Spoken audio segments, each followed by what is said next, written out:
Hello everyone. Chapter 3 public health nutrition हम पढ़ रहे थे। उसका अगला टॉपिक है strategies intervention to tackle nutrition problems. अब इसमें कुछ स्ट्रैटेजीज हैं और कुछ इंटरवेंशंस हैं जो गवर्नमेंट ने अपनी तरफ से कुछ स्कीम्स स्टार्ट की हैं। क्या हैंडल करने के लिए न्यूट्रिशनल प्रॉब्लम्स को, हमारी कंट्री में जो भी न्यूट्रिशनल प्रॉब्लम्स हैं वो किस तरीके से कम हो सकें, उसको टैकल करने के लिए गवर्नमेंट ने कुछ स्ट्रैटेजीज लगाई हैं। वो देख लेते हैं। जैसे कि सबसे पहले यहाँ पे प्राइम मिनिस्टर जो थे डॉक्टर मनमोहन सिंह, उनका कहा गया, लिखा हुआ है कि मेल न्यूट्रिशन की प्रॉब्लम एक नेशनल शेम है, that it is very shameful कि हमारी कंट्री में मेल न्यूट्रिशन जैसी प्रॉब्लम है। और उसको टैकल करने के लिए क्या एफर्ट है, 1993 में गवर्नमेंट ने क्या किया था, नेशनल न्यूट्रिशन पॉलिसी, जिसको शॉर्ट में एनएनपी बोलते हैं, फ्रेम करी थी। और इसमें कौन इन्वॉल्व थे, department of women and child development, इन लोगों ने करी थी। इनका मेन काम ये था कि ये कॉम्प्रिहेंसिव इंटीग्रेटेड एंड इंटरसेक्टरल स्ट्रैटेजी थी, जिसमें इन्होंने बहुत सारे अलग अलग इंटरवेंशंस करी थी। इंटरवेंशंस का मतलब है तरीके हो गए, कोई नया तरीका हो गया, कोई नई चीज़ स्ट्रैटेजी हो गई जिससे हम इस प्रॉब्लम को टैकल कर सकें।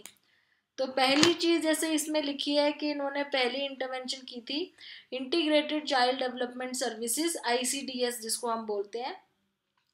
उनको क्या करना है, जितने भी वल्नरेबल चिल्ड्रन हैं एज ग्रुप के 0 to 6 years के, जो सबसे ज़्यादा जिनको चांसेस होते हैं मेल न्यूट्रिशन होने के, plus pregnant ladies and lactating mothers, उनको टारगेट करना है, उनको ढूंढना है और उनको हेल्प करनी है मेल न्यूट्रिशन को कवर अप करने में। फोर्टिफिकेशन ऑफ एसेंशियल फूड जैसे सॉल्ट होता है, उसको फोर्टिफाई करना है। फोर्टिफाई मतलब और ज़्यादा बेटर बनाना है उसको, उसमें आयोडीन मिला दिया जैसे। Then production and popularisation of low cost nutritious food, उस तरह के फूड बनाए जो लो कॉस्ट हो, जो न्यूट्रिशियस हो, लोकली अवेलेबल हो, जिनके रॉ मटेरियल, जिससे उनकी जो कॉस्ट है वो भी चीप रहे। Then control of micronutrient deficiencies, micronutrient कौन से होते हैं, जो हमें बॉडी में थोड़े थोड़े चाहिए होते हैं, जैसे कि वाइटामिन हो गए और मिनरल्स हो गए। तो आयरन की डेफिशिएंसी बहुत ज़्यादा होती है लोगों में, विटामिन ए की बहुत होती है, फॉलिक एसिड की बहुत होती है, आयोडीन की होती है, स्पेशली प्रेग्नेंट वुमेन में और बच्चों में। तो इसकी डेफिशिएंसीज को कंट्रोल करनी थी, ये इनके टारगेट थे। एंड देन इनके और भी, जैसे हमारी और भी पॉलिसीज बनी थी मेजर गोल्स के साथ, और वो हमारे जो मेजर गोल्स थे वो ये थे कि पहले तो फूड सिक्योरिटी इंश्योर करनी है कि जो हम खाना खा रहे हैं वो सिक्योर है, उसमें कुछ मिलावट नहीं है, वो हमारी हेल्थ के लिए ख़राब नहीं है। फूड की अवेलेबिलिटी इम्प्रूव करनी है कि ऐसे ना हो कि कहीं पे फूड ही अवेलेबल ना हो अच्छी क्वालिटी का। डाइटरी पैटर्न्स में इम्प्रूवमेंट करनी है। डाइटरी पैटर्न्स में मतलब वो क्या खा रहे हैं, कितना न्यूट्रिशियस खा रहे हैं, उस चीज़ को कंट्रोल करना है। Poverty alleviation for rural urban poor through employment generation, तो पॉवर्टी अगर रिमूव करेंगे तो ही तो लोग अच्छा खाना खा पाएंगे, इसलिए एम्प्लॉयमेंट जनरेट करनी है। पब्लिक डिस्ट्रीब्यूशन सिस्टम शुरू करना है, जैसे कि आपने कोरोना में भी देखा होगा कि उन्होंने खाना डिस्ट्रीब्यूट करने के बहुत सारे सिस्टम बनाए थे। तो उसको सक्सेसफुली चलाना और उसको बनाना, ये सारे इनके गोल्स थे। मीडिया को उसमें इन्वॉल्व करना, फैमिली वेलफेयर प्रोग्राम, इस तरह की बहुत सारी चीज़ें थी। लोगों को एजुकेट करना, लिटरेट करना, बट लोगों को पता ही नहीं होता है, वुमेन लेडीज़ को पता ही नहीं होता कि उनके बच्चों को किस तरह का खाना खिलाना चाहिए, कौन से खाने में किसकी कमी होती है, कौन सा खाना क्या होता है, ठीक होता है, गलत होता है, वो एजुकेशन देना उनको। फिर स्ट्रैटेजीज बनाई गई थी 2 कैटेगरीज के बेस पे। पहली कैटेगरीज थी डाइट और फूड बेस्ड स्ट्रैटेजीज। तो डाइट और फूड किस तरह का खाना है उसके बेस पे कुछ स्ट्रैटेजीज बनाई गई थी, जिसमें उनका मेन पर्पस ये था कि कैसे हम फूड की अवेलेबिलिटी को इंक्रीज करा सकें। So you have to increase the availability of the food and consumption of micro nutrient rich food. Micro nutrient जिसमें ज़्यादा हो, जैसे वाइटामिन हो गए, आयरन हो गया, फॉलिक एसिड हो गया, आयोडीन हो गया, इन सब चीज़ों की मात्रा ज़्यादा हो। तो एक तो स्ट्रैटेजी इनकी ये थी कि किस तरीके से हम सबको इतना न्यूट्रिशियस फूड अवेलेबल करा पाएँ कि माइक्रो न्यूट्रिएंट रिच फूड की कमी ना हो। और इस पर्टिकुलर चीज़ में क्या था कि एक तो ये बहुत ही इफ़ेक्टिव स्ट्रैटेजी है, क्योंकि जब आप माइक्रो न्यूट्रिएंट रिच फूड खाते हो तो ओवरडोज की वजह से कोई टॉक्सिसिटी की प्रॉब्लम नहीं होती है। आप सिर्फ माइक्रो न्यूट्रिएंट रिच फूड खा रहे हो तो आपके अंदर माइक्रो न्यूट्रिएंट ज़्यादा हो जाएगा, पर उससे आपकी बॉडी को कोई हार्मफुल इफेक्ट नहीं होगा। तो ये बहुत अच्छी स्ट्रैटेजी इन्होंने यूज़ की थी। प्लस इसमें इन्होंने और भी चीज़ें समझाने की लोगों को कोशिश की थी, जैसे होम गार्डनिंग करो, जैसे कहीं कहीं पे दूर दूर पे अगर पब्लिक डिस्ट्रीब्यूशन में प्रॉब्लम आ रही है तो होम गार्डनिंग शुरू किया जाए। और इसमें न्यूट्रिशन और हेल्थ एजुकेशन के बारे में भी बात हुई थी, फूड फोर्टिफिकेशन, ये सब। दूसरी स्ट्रैटेजी थी न्यूट्रिएंट बेस्ड अप्रोच की या मेडिसिनल अप्रोच की। तो मेडिसिनल अप्रोच में क्या था कि सप्लीमेंट्स दिए जाते थे जिनके अंदर बहुत कमी हो जाती है ना, जिनको पूरा करने में बहुत टाइम लगता है, खाने से पूरा नहीं हो पाता, उनको फिर सप्लीमेंट देने पड़ते हैं जिनको बहुत डेफिशिएंसी हो जाती है या जिनको रिस्क होता है डेफिशिएंसी होने का, तो उनको सप्लीमेंट दिए जाते थे वाइटामिन के, आयरन के, फॉलिक एसिड के। तो ये सप्लीमेंटेशन प्रोग्राम थोड़े से एक्सपेंसिव हो जाते हैं क्योंकि आप उसको सप्लीमेंट्री एडिशनली कुछ खिला रहे हो। जैसे आपको यहाँ दिख रहा है कि ये बच्चों को न्यूट्रिशियस फूड प्रोवाइड कर रहे हैं, और यहाँ पे ये आयरन और फॉलिक एसिड ड्रॉप्स को पिला रहे हैं, उनको काउंसलिंग कर रहे हैं मदर्स की, बच्चों का वेट चेक कर रहे हैं। इस तरह से ये प्रोग्राम चलते हैं। तो यहाँ इन्होंने टेबुलर फॉर्म में समराइज कर दिया है कि इंटरवेंशन कौन कौन सी टाइप की है। तो ये न्यूट्रिशनल सप्लीमेंट इंटरवेंशन है, जिसकी अप्रोच होती है कि किसी को अगर कोई डेफिशिएंसी है तो उसको पूरा कर सके टाइमली। चैलेंज क्या होता है कि थोड़ा सा कॉस्टली है और नैरो स्कोप है कवरेज का। फूड वेज में आ जाता है फोर्टिफिकेशन, फूड को और बेटर कैसे बनाया जाए, और अवेलेबिलिटी कैसे इंक्रीज करी जाए फूड की। तो इसमें जो है ये कॉस्ट इफेक्टिव होती है, वाइड कवरेज होती है, और इसमें क्या होता है कि अवेयरनेस लोगों के अंदर आती है इस चीज़ की। फिर आ जाते हैं आईसीडीएस का जो था न्यूट्रिशन प्रोग्राम जो हमारी कंट्री में है, न्यूट्रिशन प्रोग्राम्स। इसमें पहले आईसीडीएस की हमने बात की थी।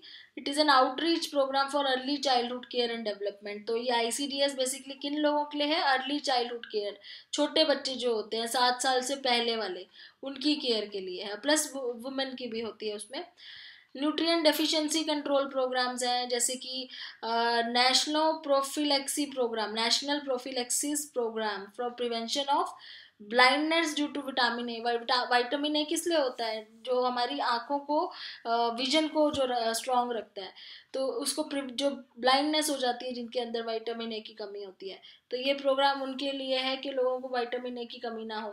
फिर नेशनल एनीमिया कंट्रोल प्रोग्राम है आयरन की कमी को रोकने के लिए।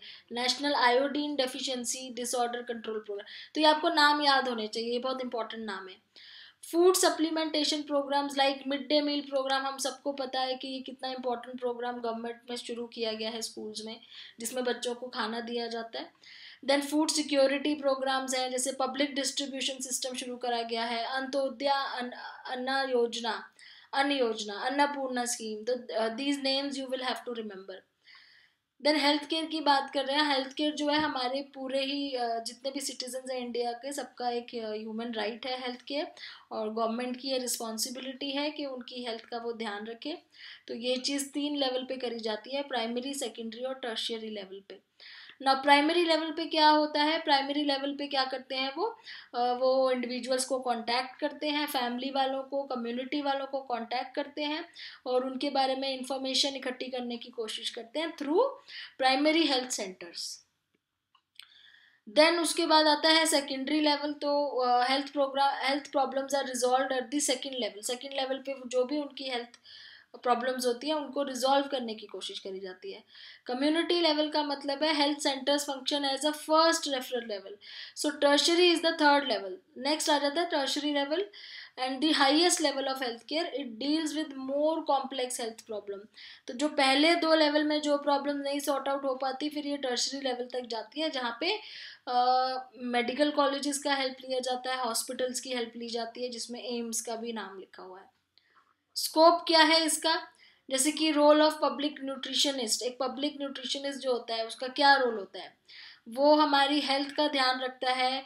एक पब्लिक न्यूट्रिशनिस्ट हमें समझाता है कि हमें क्या चीज़ लेनी चाहिए, क्या नहीं लेनी चाहिए, उसको ट्रेनिंग मिली होती है प्रॉपर इस चीज़ की।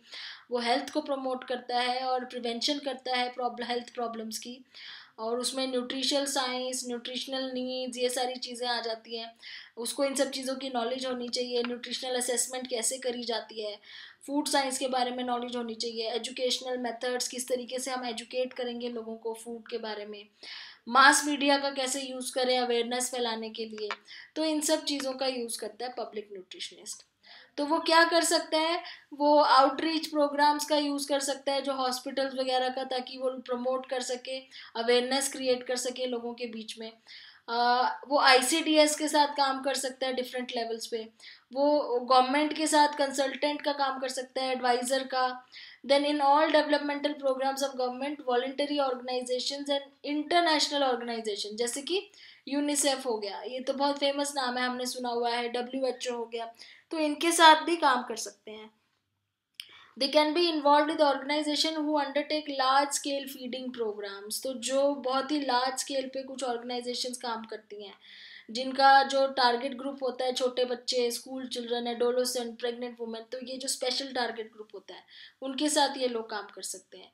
Beside this there are avenues in teaching, plus teaching का तो है ही एवेन्यू, रिसर्च का भी है, एंटरप्रेन्योर अपना खुद का भी खोल सकते हैं। तो ये एक पब्लिक न्यूट्रिशनिस्ट के स्कोप दिए हुए हैं कि वो कितनी जगह पे अपने लिए काम ढूंढ सकता है, जिसमें उसका काम ही नहीं है, उल्टा वो दूसरों की सेवा भी कर रहा है। तो इस चैप्टर का यहाँ पे एंड हो गया है, and these are the career avenues for the this particular field. अब इसके बाद हम नेक्स्ट चैप्टर स्टार्ट करेंगे।